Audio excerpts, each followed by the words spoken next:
m into tea square. ఇక్కడ నాకు first equation అనుకున్నాం. ఆ ఫస్ట్ ఈక్వేషన్ నుంచి మనం టీ ప్లేస్ లో మనం ఏ రాయొచ్చు, square by v naught square. So మనం ఇక్కడ y ప్లేస్ లో d/2, x ప్లేస్ లో మనం l సబ్స్టిట్యూషన్ చేసేస్తే y దగ్గర మనం d/2. సో ఇక్కడ మంచి ఫార్ములా వస్తుంది. d/2 = e³/2m into x place లో మనం l స్క్వేర్, l²/md. నెక్స్ట్ మనం most important application pendulum based application చెప్పేసుకుంటాం. సో ఇక్కడ ఒక పెండులం తీసుకున్నాను నేను. ఈ పెండులం యొక్క మాస్ వచ్చేసి m. సో దీని మీద ఒక పాజిటివ్ ఛార్జ్ తీసుకున్నట్లయితే పాజిటివ్ ఛార్జ్ కి మనకి ఎలక్ట్రిక్ ఫీల్డ్ ఎలా ఉంటుంది, అవుట్ వర్డ్స్ లో ఉంటుంది కదా. అయితే ఇక్కడ 2 కేసెస్ వస్తాయి. ఫస్ట్ కేసు ఎలక్ట్రిక్ ఫీల్డ్ అనేది డౌన్ వర్డ్స్ లో ఉంటే, సో ఈ ఎలక్ట్రిక్ ఫీల్డ్ డౌన్ వర్డ్స్ లో పనిచేస్తే ఏమవుతుంది. సో ఫ్రీ బాడీ డయాగ్రామ్ తీసుకున్నట్లయితే ఇక్కడ ఇదంతా మాస్ కదా, మాస్ ఎప్పుడు కూడా mg always work down words.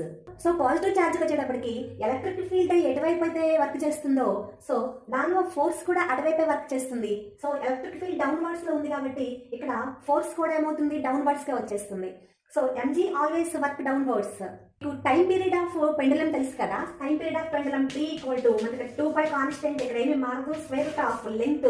So pendulum యొక్క లెంగ్త్ ఎప్పుడు కూడా ఏమీ మారదు, లెంగ్త్ బై ఇక్కడ g మారుతుంది. ఎందుకంటే ఇక్కడ 2 వెక్టార్స్, ఇక్కడ mg అనే వెక్టార్, ఇక్కడ ఈ ఫోర్స్, 2 వెక్టార్స్ కూడా సేమ్ డైరెక్షన్ లో పనిచేస్తున్నాయి. సో 2 వెక్టార్స్ సేమ్ డైరెక్షన్ లో పనిచేస్తున్నాయంటే మనం వాటిని ఏం చేస్తాం, ఎడిషన్ చేస్తాం. So g plus opposite direction లో పనిచేస్తుంది. సో ఇక్కడ ఎలక్ట్రిక్ ఫీల్డ్ అనేది అప్వర్డ్స్ లో, సో mg అనేది డౌన్ వర్డ్స్ లో ఆపోజిట్ డైరెక్షన్ లో పనిచేస్తుంది. సో ఇలాంటప్పుడు మనకు టైం పీరియడ్ t = ఏమవుతుందో చూద్దాం. So time period of pendulum t = 2π constant square root of l/, ఈ 2 వెక్టార్స్ ఆపోజిట్ డైరెక్షన్ లో పనిచేస్తున్నాయి కాబట్టి g - e³/m. థర్డ్ కేసులో ఈ ఎలక్ట్రిక్ ఫీల్డ్ అనేది హారిజాంటల్ గా వర్క్ చేస్తే ఏమవుతుంది. సో ఇక్కడ మనకి హారిజాంటల్ గా, దీనికి హారిజాంటల్ గా పనిచేస్తుంది. సో ఎలక్ట్రిక్ ఫీల్డ్ ఏ డైరెక్షన్ లో పనిచేస్తే పాజిటివ్ ఛార్జ్ కు ఫోర్స్ కూడా మనకు అదే డైరెక్షన్ లో పనిచేస్తుంది. Force due to electric field. So మరి mg ఎప్పుడు కూడా కిందకు యాక్ట్ అవుతుంది కదా. సో ఇక్కడ ఎలా ఉంది, సో ఫోర్స్ mg ఈ 2 వెక్టార్స్ మధ్యలో మనకు 90 డిగ్రీస్ ఉంది.